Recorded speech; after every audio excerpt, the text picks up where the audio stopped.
Welcome to the Property Nomads Podcast. Today we have an absolute treat for you. Bit of a tongue twister, the 6 top tax tips with Sean, the property tax accountant. Bit of background about Sean. Sean is a chartered accountant with 20 years of experience. After many years with the big 4 accounting firms in various locations around the world, Sean founded the Property Tax Accountant Limited, a company that specialises in providing accounting, tax and business partnering support to UK-based landlords and property investors. Sean mainly serves those running small property businesses that typically follow the buy-to-let BTL, BRRRR, flipping or R2SA, which is rent to serviced accommodation strategies. Sean particularly enjoys working with investors that are towards the beginning of their property journey. Sean operates a 100% digital practice, which enables him to support his clients from anywhere in the world. Currently, he splits time between the UK and the Caribbean. Sean and his wife, who is also a chartered accountant, are also property investors and have their own buy-to-let portfolio in the UK as well. For this episode, the 6 top tax tips, just as a forewarning.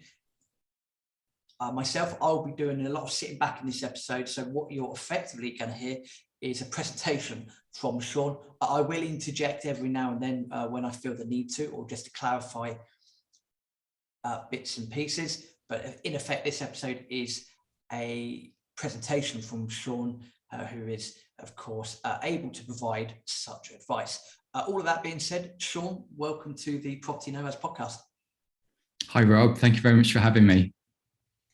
Great to have you on board. We've got actually a bit of a spoiler alert. We've got a few episodes actually. This one, and then we're looking at a few others as well. So, looking to digitalise business, then also how to invest remotely, which we'll be touching on in a completely different episode. Before we get into the nooks and crannies of this episode, is there anything else you'd like to add, Sean, to that introduction? That was a wonderful introduction, so thank you very much for that. You've absolutely nailed it. Indeed, I do split my time between the UK and elsewhere in the world, effectively doing and applying the digital nomad and location remote, location independence lifestyle, really, which is wonderful for me, but also wonderful for my clients. I also, as you mentioned there, invest in a property portfolio myself. So I do hope that I'm well positioned to be able to provide advice on this really important topic. Absolutely, 100%. And this is a sort of attraction I think we've had when we've been speaking off record as well, is you split your time, as you've mentioned. I'm looking to start splitting my time in the future as well. We both like doing a bit of traveling, and importantly, as I'm sure you will elaborate in this episode or a later episode, you are an accountant that you're talking the talk, but you're also walking the walk by investing, and that's incredibly important, isn't it? It really, really is. I'll certainly mention in the presentation later is that getting that right advice upfront is just so important. And with no disrespect to generalist accountants, they're in a really tough position to be able to provide that specialist advice that property investors really, really need. If you're appointing a generalist accountant, you're going to get general advice. That to me, in my mind, that is just simply not good enough for property transactions. And let's think about this. These are really high value and can be very complex transactions, and therefore getting things like tax and many other things right from the start is just so important. Once you've committed to that transaction, it's very hard to undo it. So it's really important to get everything right from the word go. As we like to say, start with the end in mind. If you know what the end goal is and you are concrete in what that end goal is, that will always help when you're speaking to various members of your power team, accountant, mortgage broker, whomever it might be. Start with the end in mind. I'm guessing you've done that with your portfolio as Indeed. well. You know what the end goal is. Exactly. That's exactly right. If you can, know if you're going to flip that property or put it on the buy-to-let market, for example, at the end when you've purchased it, or even before you've purchased it, decide what you want to do. I recognize that life doesn't play out in that way. The market might turn on you, and therefore you do decide, I'm not going to sell it now and potentially make a loss, or maybe rental prices have gone up. Therefore, it makes more sense to do a buy-to-let, but that can then have fairly significant tax complications going down the line. So, those things, things can be done, but it's so much easier and cheaper to make those decisions beforehand and get that right strategy and business structure set up beforehand. So for listeners, start with the end in mind, imperative for when you are cracking on with your property portfolio. Sean, then, without further ado, the 6 top tax tips, bit of a tongue twister, as we said off record. These are 6 tips that you've basically come up with, and this is a result of both your profession, i.e. being an accountant, but also where you're an investor as well. These are 6 tips that you've compiled. As I mentioned in the introduction, I'm pretty much going to sit back, sort of bring, basically I'll butt in where I think I need to butt in. But the floor is all yours. Let's start off with top tip number 1.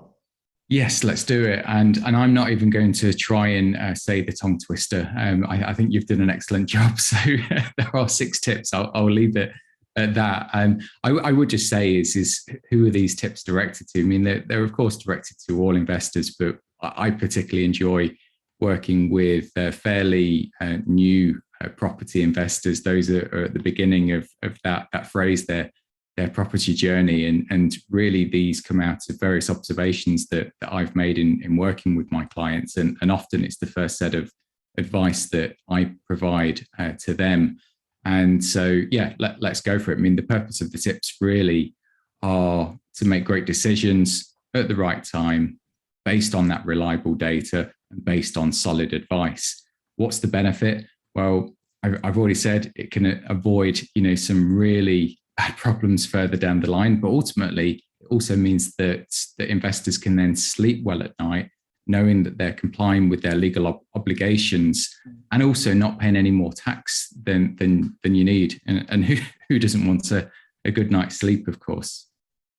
So let's crack on. But just before I do that, I do say that, whenever an accountant or tax advisor or any professional is providing advice, it's always based upon that individual's personal facts and circumstances. So I should really caveat this and say that this is very much for educational and entertainment purposes only. So do speak to your professional advisor about any of these matters that we're going to cover today. So let's hit tax tip number 1. So it's a real simple one, actually, but probably the most important one, which is to maintain good records. So why does that need to be done? Well, there's 4 reasons for that. So this applies regardless of whether you're running a company or just a single buy-to-let. Maybe you're an accidental landlord and you own that property in your own name. HMRC requires you to maintain appropriate books and records for HMRC's inspection. So that's one reason. Another reason is so that your accountant can accurately calculate your tax and make sure that you've accounted for all of your income and expenditure. So, 2 things to think about here is if there's any missing expenses, well, you're going to end up paying more tax because your profit is going to be higher. So that's not a good thing. But often, and perhaps more importantly, is if you're missing income and you haven't accounted for all of your income and HMRC discover that, well, that's tax evasion. So there are penalties for that. So those are the types of things that you definitely want to avoid.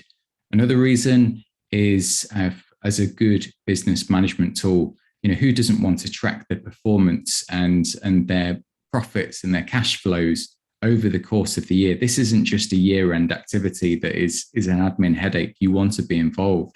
So, for example, my property portfolio, I can track the performance of each of my individual properties. That helps me determine which ones are working well, which ones are not so. Maybe I need to invest more in one. Maybe I should be selling another. the numbers tell me that. Yeah, you get a good feel for it, but the numbers really tell me that.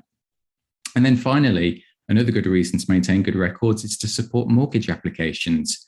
Lenders very much will use, they need evidence to find out your income. So that may well be your personal tax return. So again, really important that they are accurate.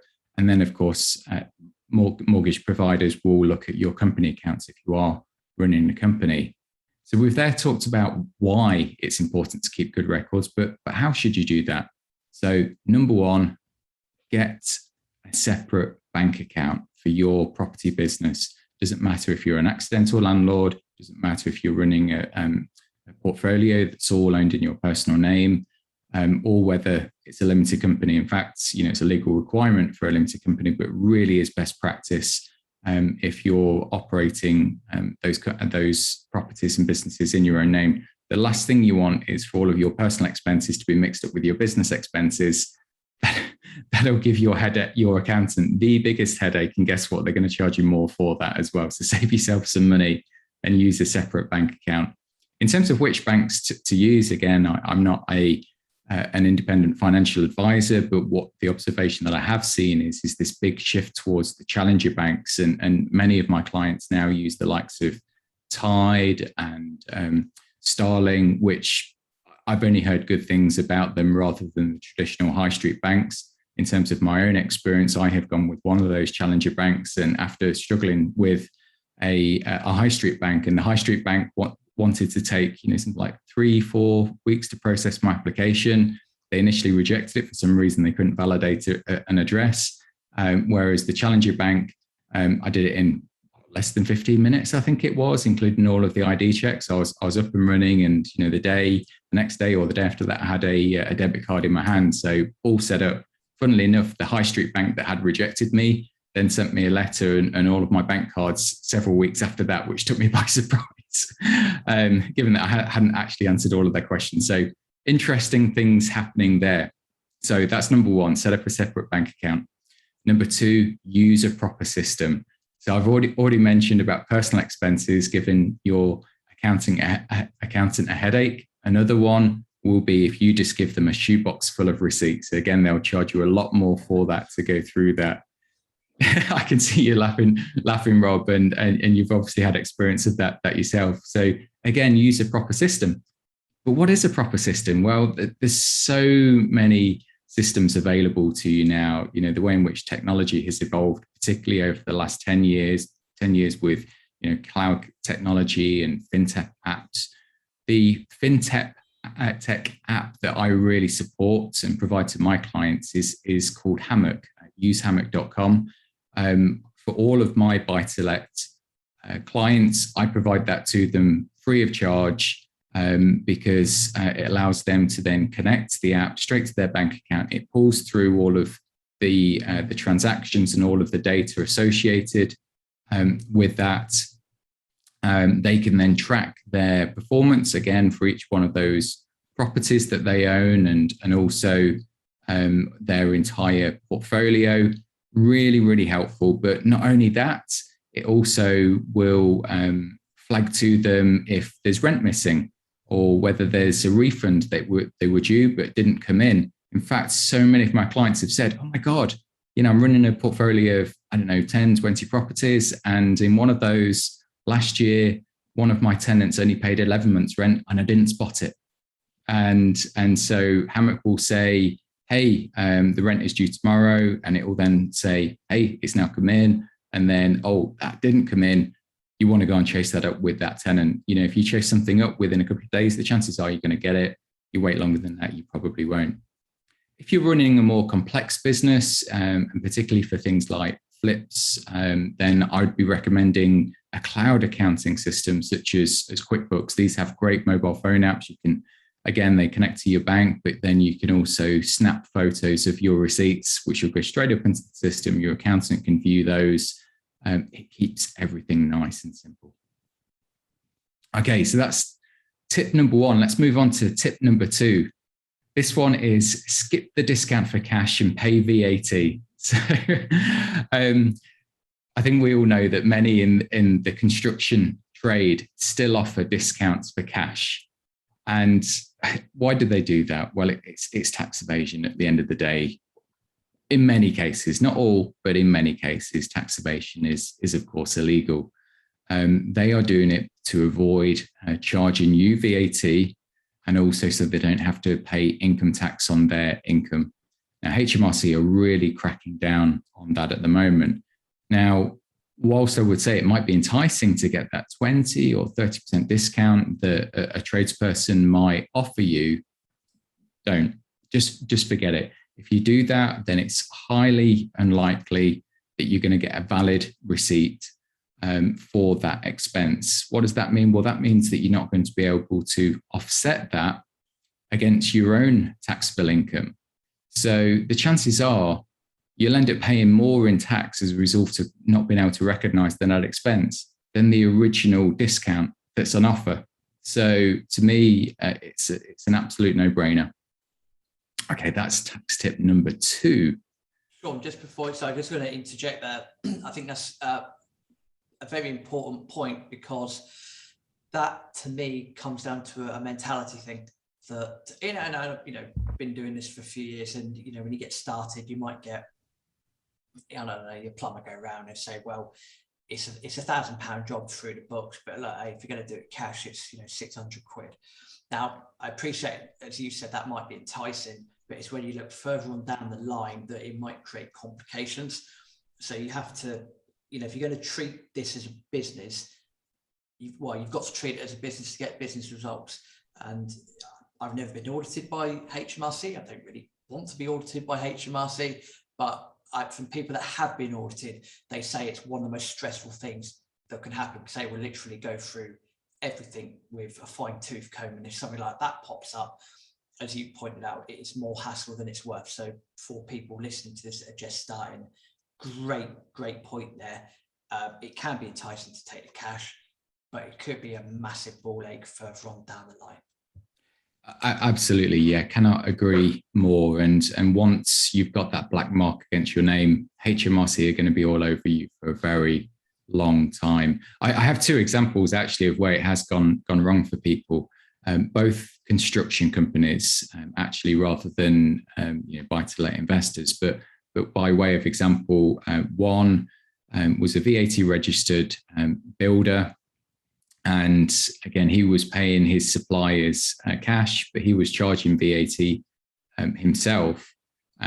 He's a builder, he's not an accountant, wasn't really keeping an eye on the ball there. And then suddenly his accountant said, oh, by the way, you've got a 12 grand VAT bill, because of the VAT that he charged to his clients. He has to pass that on to HMRC, but he didn't have any VAT that he would paid to be able to offset it. And that came as a complete surprise to him. And clearly now that's something that he wants to avoid. Another example is a construction company that was investigated. I'm not entirely sure of the reasons for that, but I can tell you a little bit about what happened afterwards. Is again, HMRC felt that he was doing a lot of cash in hand work, and he wasn't recognizing all of the income that he was receiving. So what HMRC made him do is, as well as providing all of his quotes books, which thankfully he had records of. And by the way, this guy was clean as a whistle and hadn't been doing cash work. He was required to provide all of those quote books, and then he was asked to provide evidence to HMRC for those quotes that he didn't win. And this went back, I think it was 3-5 years, something like that. So he had to contact people that ultimately did not appoint him, and for them to write a letter to him or HMRC to say, by the way, we didn't appoint Joe Bloggs, we appointed David Smith instead. And here's the invoice from David Smith to evidence the fact that Wow. It was that intense. These are situations that you do not want to get involved in. Really do not. So I think we've sent the message home with that one, hopefully. So let's move on to tip number 3. So here we go. Find out which taxes you need to register for. So why? Well, HMRC does not accept ignorance or naivety as a valid excuse. They expect you to know, or they expect you to talk to people that do know and will help you through that process, such as your accountant. So what are the different types of taxes that you might need to register or operate? So number one, the first one is the self-assessment personal tax return. So if you're an employee and that's your sole form of income, the chances are you don't need to complete a tax return. Why? That's because your employer is operating PAYE and national insurance on your behalf. They report it all to HMRC. They give you a P60 at the end of the year. That should be the end of the story. But as soon as you start having other forms of income, such as rental income, maybe it's self-employment income, dividend income, perhaps capital gains when you sell a property, or if you become a really high earner, say over 100K, or if you become a company director, then generally speaking, you will be required to complete that self-assessment personal tax return. Now, you can do it yourself, but if you do have complicated tax affairs, you will definitely be wanting to speak to an accountant because they can help you reduce your tax bill as well. I have an interesting story here, actually, Rob, of often this confusion of, well, surely my employer is deducting all of the tax from my salary, and therefore I'm done. And this was a story told to me by a mortgage broker when she was helping a landlord refinance his portfolio of 10, 20 properties that he had for as many years, 10, 20 years. He had not paid any tax on that rental income. He had never completed a tax return because he thought that his employer was deducting all of the tax. So he ended up with a 6-figure tax bill as a result of that. I mean, that's an extreme example. I could see you laughing. I had exactly the same reaction when I heard that story. I mean, thank God I wasn't dealing with that case. But yeah, that was certainly an interesting one. Brutal. That is absolutely brutal. But it does highlight the point. And again, that's why that's tip number 3, isn't it? Find out which taxes you need to register for and that's a very prudent example. Oh man, that's painful. That's painful thinking about it, but it is what it really is. Yeah, it really is. And yeah, he obviously had to come clean and entered into an arrangement with HMRC to pay that back over a certain period with interest and penalties as well. Lovely. So, okay, so I mean, we're still on tip number 3, but we're covering other types of taxes now, which I'm just going to highlight. The next one is CIS, the Construction Industry Scheme. It feels like nobody knows about this. So this one particularly, this applies to property developers mainly, as opposed to property investors. So briefly, and I am summarizing here because it is a fairly complicated piece of legislation. It generally doesn't apply to buy-to-let landlords, and it generally doesn't apply to those doing the buy, refurbish, rent, repeat approach. But if they are doing a significant amount of them in significant values, it could apply. What it really applies to is your property flippers and perhaps those doing commercial to residential conversions. And so the background to this is, okay, let's take an extreme example is a self-employed bricklayer gets paid, let's say cash in hand again, spends all of that money over the weekend, and by Monday it's gone, and they haven't put aside any amount for tax because there's no intention of declaring it. So what HMRC said is look, this is crazy. We need to do something about it. Many of these guys are simply never going to comply. So let's shift the onus. So just in the way as the onus for employees the onus has been shifted to their employers through the PAYE system, CIS has been introduced. So what this means is where perhaps just a single property flipper, single guy or girl like you or me, they're hiring builders, plumbers, they potentially could have to operate the CIS scheme And so what this means is they would have to register with HMRC that they are effectively a contractor and they are subcontracting that work out to other tradespeople. And then the subcontractor would also need to register for the scheme. HMRC would tell that subcontractor what type of status they have, and then depending on that status, the contractor, i.e. the flipper, would have to deduct either 0, 20 or 30% from their bill. Now their bill will mainly just be the labor elements and not materials and things like that. But then the developer or the flipper would then need to withhold that tax, that 20 or 30%, and then pass that on to HMRC as effectively an advance payment on that subcontractor's own personal tax bill. And then regardless of whether they're deducting 0 or another percentage, the flipper would then have to report that to HMRC on a monthly basis as well. So they could be in a position where they're doing nil returns also. So, I mean, it's tax neutral. It's not but it is an impact on cash flow, certainly for the individual tradesperson. But they just get a simple offset against their own personal tax bill at the end of the year. No one seems to know about this, but it's something that people should certainly look into, particularly if they're doing flipping. Great. And then just a couple of quick ones, really. VAT, if you're operating a type of business that's subject to VAT, such as serviced accommodation, and if your revenue is over 85K, make sure you register for VAT. Many other types of property strategies are VAT exempt, so there's no VAT on rental income, for example, so you wouldn't need to register there. And then finally, capital gains. This has been in the news recently as pursuant to the last budget, when individuals sell a residential property.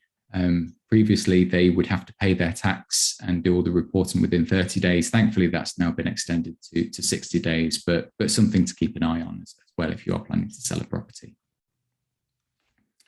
Okay. So let's move on to tip number 4. So this one is make sure you use all of your tax allowances. A good accountant will save you more in tax than you pay them in fees, certainly over the long term. Maybe not in year 1, but certainly in all of those further years, you will definitely save money with their services. Now, there are various ways that they can help you do that. And sadly, many of those ways are often overlooked by accountants that maybe generalist accountants or maybe cut price accountants and perhaps rushing a little. So they shouldn't be overlooked really, but it does happen. So let's make you aware of at least some of these so that you can at least challenge your accountant on those. So I have several examples here. So number 1 is travel. So if you're traveling to and from your properties or to see your accountant or to see your letting agent, then that is generally a business trip. And if you own your own car, then you can have an allowance of 45p per mile, which is pretty generous. Another one is if you're working from home in managing your property business, then you can allow a deduction for a certain proportion of your home expenses. So if you have an office, for example, that you might be using, say, 50% of the time for managing your business, you could deduct a proportion of those home expenses. Alternatively, and more simplistically, there's a simple working from home allowance. So again, another good saving there. And then another good one is if you're married and perhaps your spouse does not work, and so they're not using their full personal allowance each year, then a portion of that can be transferred to the working spouse, which is absolutely ideal. Another one is if you perhaps have made a loan, a director's loan to your company that you own. If you have no other interest income, which is pretty typical these days, given low interest rates and for property investors, particularly because they're investing most of their spare funds in property, then you do have the option of charging interest on that loan as well. So you could potentially utilize your annual tax-free interest allowance as well. So a little bit more money, completely tax-free. And then on a similar vein, you could, if you're operating a company, you could use your annual dividend allowance of £2,000 per year. So if the company has sufficient profits within that company, you could pay yourself a dividend of £2,000 completely tax-free. Many of my clients who are property investors say, well, to be honest, I want to just keep all the money and the profits in that company.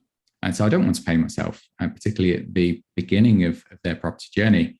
Well, that's not a problem as well. You can still declare that dividend, and then the director can then immediately just loan that money back to the company, and then that loan can be repaid tax-free at a later date. So the company retains all of that cash for future investment. So these are just a few simple ones. There are many more. Again, your accountant can certainly help you with those. Yeah, okay. I definitely like some of them. I mean, some of them we've utilised before. Maybe that's, to be fair, probably be worth a whole episode on its own, to be honest with you. Just trying to think what I was going to say. Just on the mileage, and hopefully I say this correctly. Apologies if I don't. But at the time of recording this, it's 45 pence a mile for the first 10,000 miles, and then anything after that is 25 pence a mile. Is that correct? That's right. Yeah. Perfect. And then I'm sure other people listening might be thinking about dividends and recent. I think there was a recent increase in dividend allowance. Again, it's more of a numbers spreadsheety thing, and something worth speaking to someone like yourself, Sean, as well as your mortgage broker. But actually, it could be quite cost effective to utilize your individual allowance per year. And again, this is off the top of my head, so this is how I'm thinking. You can utilize your individual allowance per year of, say, X, and then rather than take anything over and above that, rather than taking that as income and then you charged income tax at, I believe, 20%, you can then take a big whopping dividend at a lower tax rate, and then you might find that's more tax efficient. Have I got that correct to the best of my knowledge? You have. I mean, dividend income is generally the top. It's treated as the top slice of income. So the first slice is always employment. So if, for example, your employment income uses up your annual personal allowance, which is around about 12.5 grand, you then become a basic rate taxpayer and pay income tax at 20% until you become a higher rate taxpayer at just over 50 grand. Now, the vast majority of the population are basic rate taxpayers. And so you could structure your earnings. Well, if you're a basic rate taxpayer, you could structure then the amount that you take from your limited company, if you use a limited company to own your property. Indeed, you could use that dividend allowance of 2 grand, but then any additional dividends that you take, assuming that they don't push you over into the higher rate tax band, that the dividend tax rate is only 7.5%, which is clearly much lower than the tax rate on employment income of 20%. So it's very tax efficient to do it in that way. I mean, I should flag that dividend tax rates are moving up by 1.25% in the new tax year, just in the same way as national insurance. What I do with my clients is, over the course of the year, and typically as part of an annual tax planning review, is really work with them to find out what's the best way of structuring their income each year and deciding how much to take out in dividends. You can pay yourself a salary from your company as well. If you don't have any outside employment income, you could pay yourself from the limited company and completely use up your personal allowance, all tax-free, before you even start to pay yourself in dividends. You can consider, you need to look at things like national insurance as well. So effectively the national insurance free band is a little bit lower than your annual personal allowance. So you might want to take a little bit less than the 12.5 grand, for example, before you start moving on to dividends.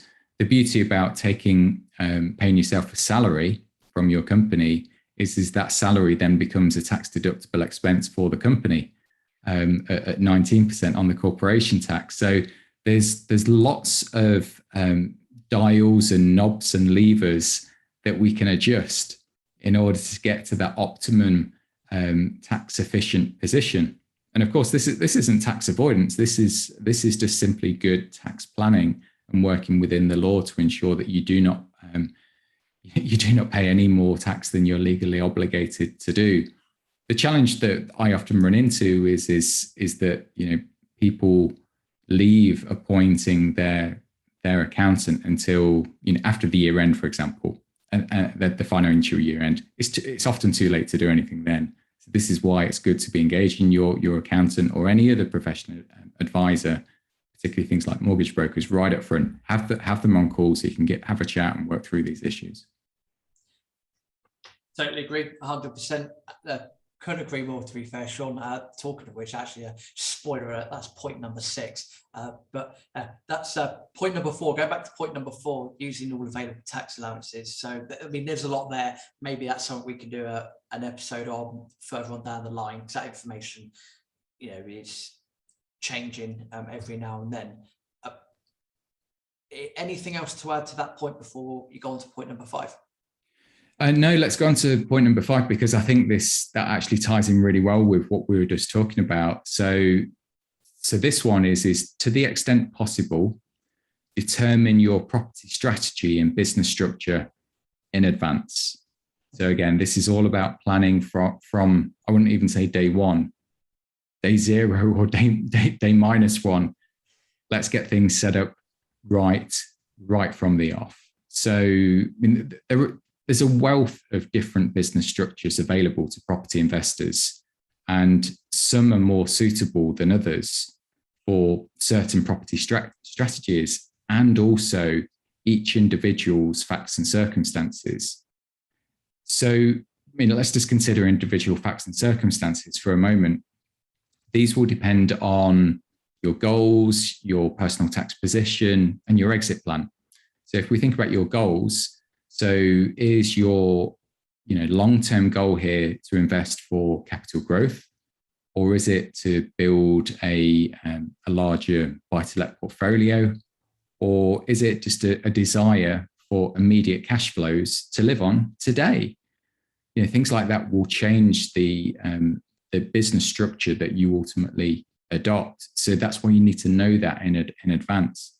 Similarly, your tax position as well. Are you employed? Are you a basic or higher rate taxpayer? Maybe you're an additional rate taxpayer.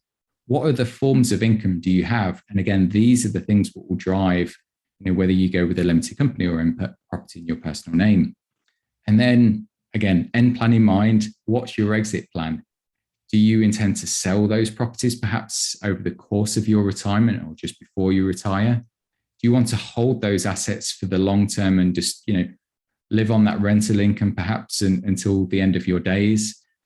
Or do you have children and want to be able to pass on that portfolio to them, perhaps as they become adults or just when you die? These are all the things that will very much determine which business structure you'll adopt. So your accountant should be engaging you in that specific conversation. They will want to understand your current facts and circumstances. They will need to understand your personal and business ambitions. Again, this is why you need a property accountant rather than a generalist accountant, in my view, at least. Of course, I'm biased.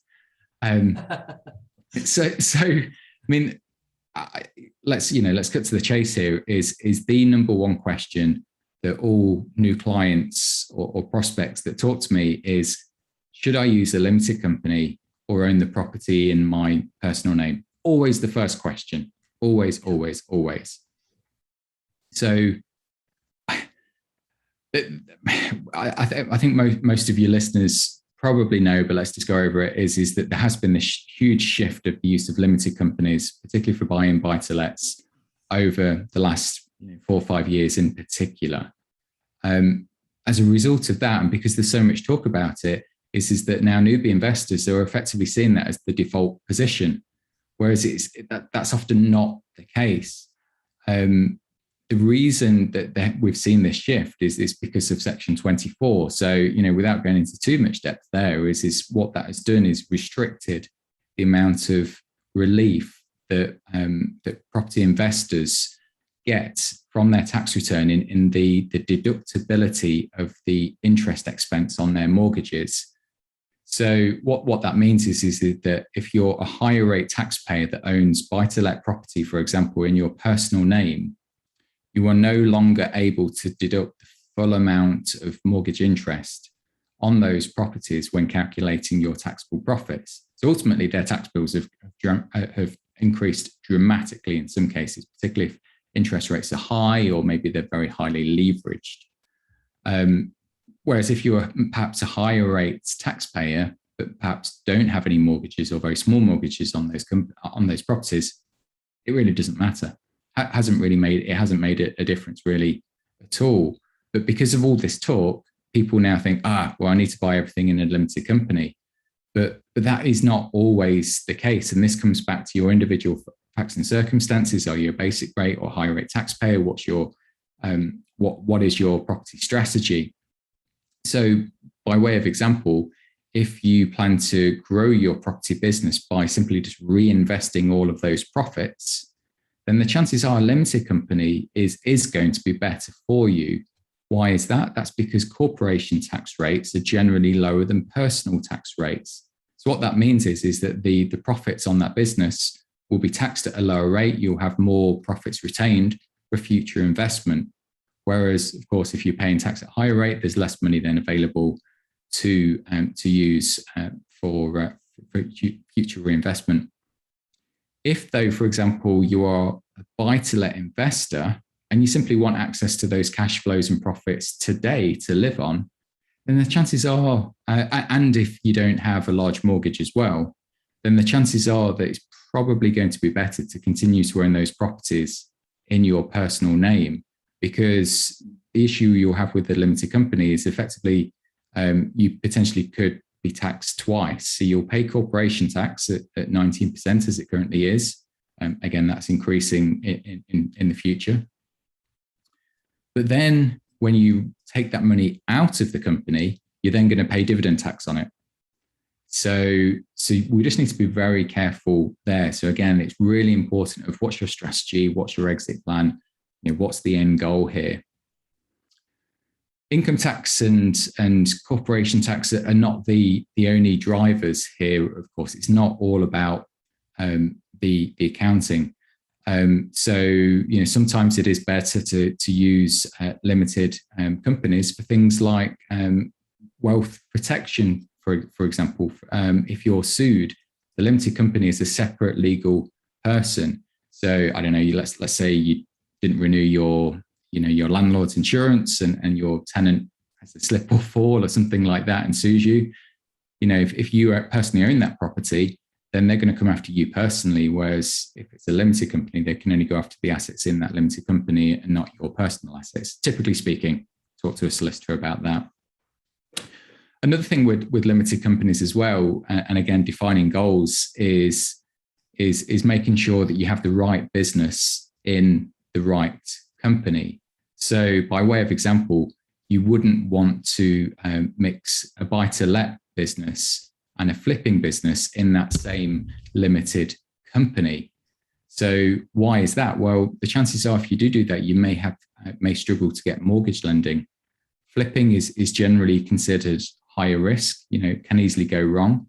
And a mortgage lender that's perhaps lending to the buy-to-let element of the business, they're most concerned about getting their money back, right? So if the flipping company has a massive loss, they'll see that as a big risk. So if they come across that, what are they going to do? They're either going to just say no, so there's fewer lenders in the market, or they're going to see it's high risk and therefore charge more interest. Another aspect to that as well is if you're doing flipping in a company that also does perhaps BRRR, well, then you could potentially bring yourself in scope of CIS, the construction industry scheme, and then have to operate that for the BRRR element of the business. So you've got an extra headache there. And then also in terms of not mixing different types of businesses with buy-to-let is buy-to-let, which is an investment business, but flipping is a trading business. But say serviced accommodation is also, or Airbnb is also a trading business. There's certain additional tax advantages that trading businesses have that investment businesses do not get. So I think of things like the business asset disposal relief for trading business, which might be good for a service accommodation company that could be lost if you're also doing buy-to-lets in there as well. Then if we are just thinking about the ownership of those companies, again, additional tax advantages here is have a think about who ultimately owns those companies. So for example, if let's say a husband and wife team, but say only one of the couple own the company, well, when you pay out dividends, you've only got one dividend allowance. Let's make both the husband and wife shareholders of that company, so at least you can utilize dividend allowances for both of those individuals. Again, that's not a general rule here. Again, depends on facts and circumstances. Again, there's options like that as accountants we can help investors structure their businesses in the most tax efficient way. And then finally, thinking further ahead, children. So if we're looking to optimize or minimize inheritance tax, things like children, could we bring those on as shareholders? Now, this is a really complex area, so it's way beyond the scope of this podcast now. But you could potentially bring children on as shareholders, either when they're adult, but it is possible to bring them on when they're still children. The challenge here is that you really want to be speaking with your mortgage broker about this, as you might find. Yeah, I can see you nodding.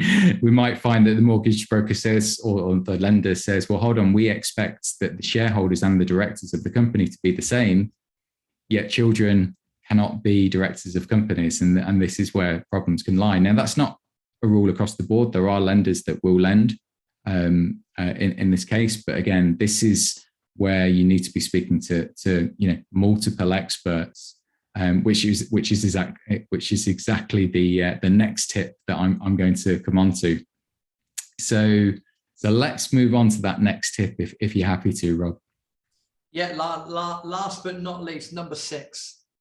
Yep, and I could probably say that each of these 6 tips are the most important one, and perhaps this is the one, but that's very much debatable. So this one is appoint your team of industry experts. So I like to introduce this with the old sayings of a little knowledge is dangerous, and you don't know what you don't know. And there's so much truth in that. So with that, from the start, make sure you appoint your team of trusted advisors, your industry experts. It's not just accountants, it's your solicitors, it's your mortgage brokers, it's your estate or letting agents. You want to get your tradespeople in there as well.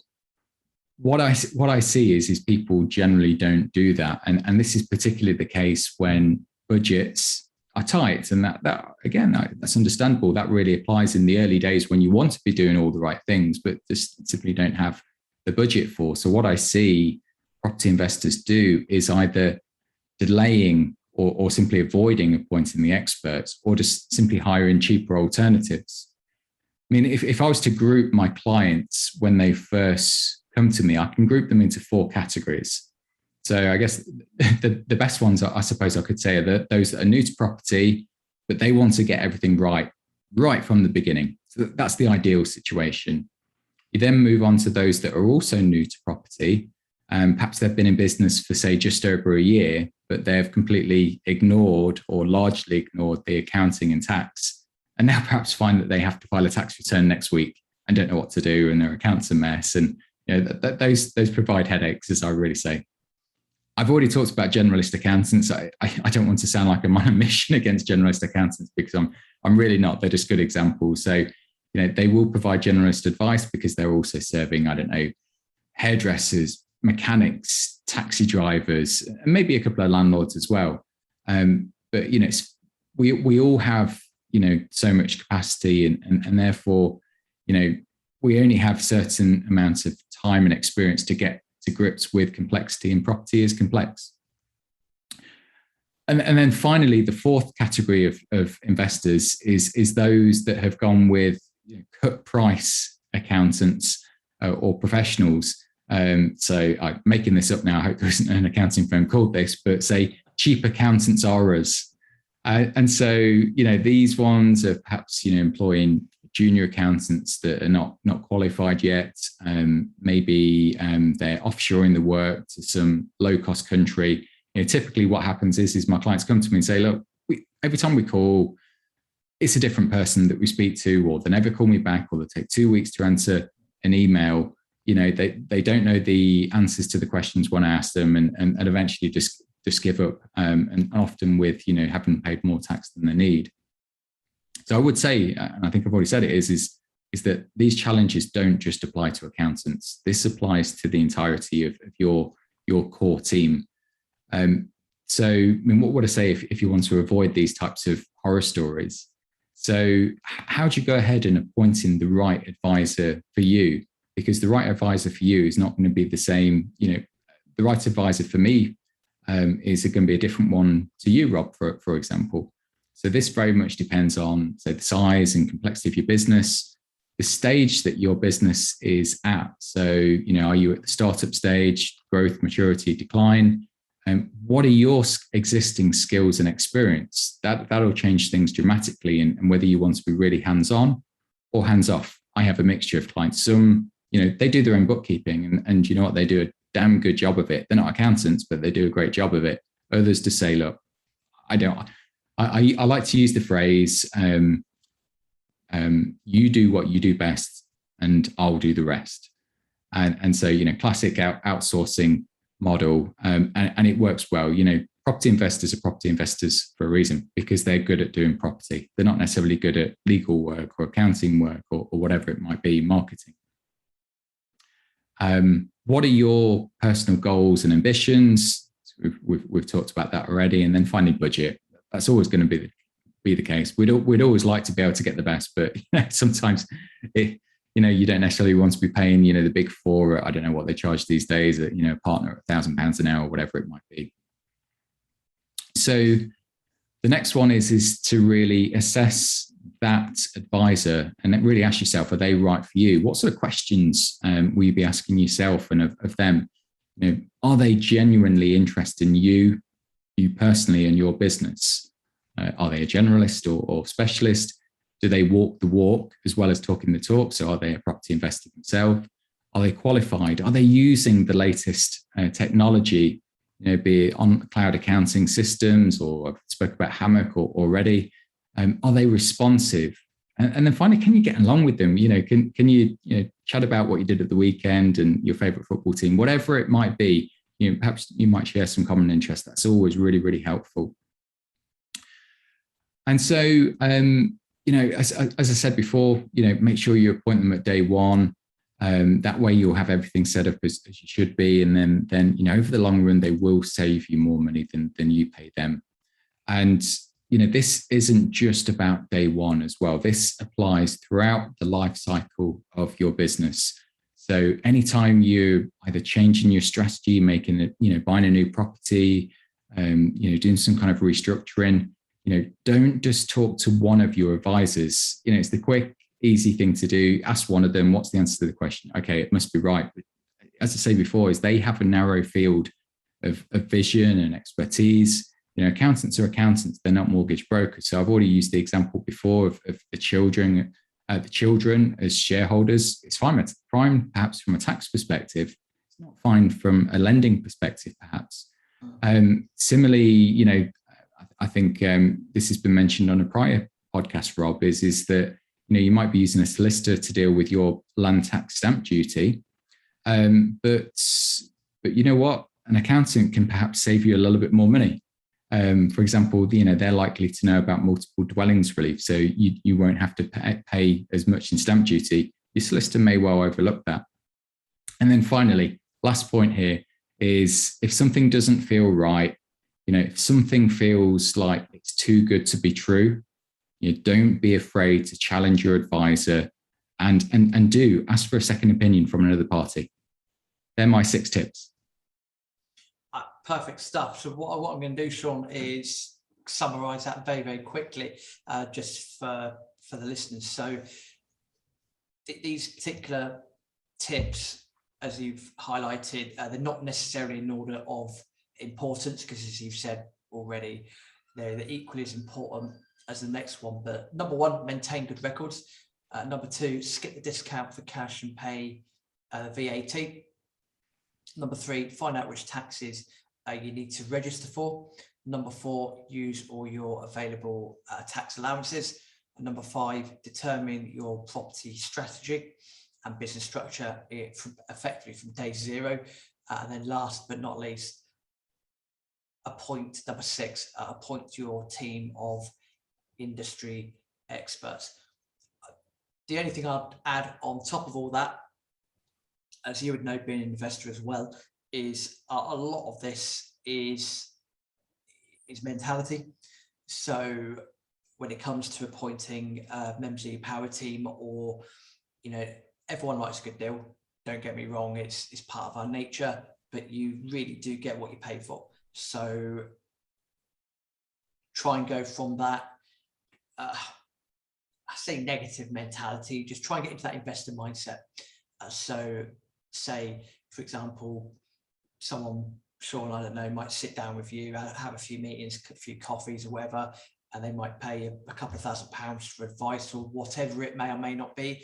You have to think of that as an investment, because as you've quite rightly said, build that relationship, but the odds are that if you invest wisely in good power team, they will more than likely save you more than that investment in the future, and that is a good ROI effectively. So a bit waffly of me there, to apologise, listeners as well, a bit of waffling on a little bit. But yeah, those are the 6 top tax tips. Sean, how can people get hold of you? How can people find you? Okay, so two ways, either via my website, which is propertytaxaccountant.uk. If not, I'm all over Instagram. So Property Tax Accountant UK with underscores between each of the words. So property_tax_accountant_UK. Wonderful stuff. And as usual, we will put those links into the show notes as well. If you're watching this on YouTube, they'll be in the description below. Sean, massive thank you for your time.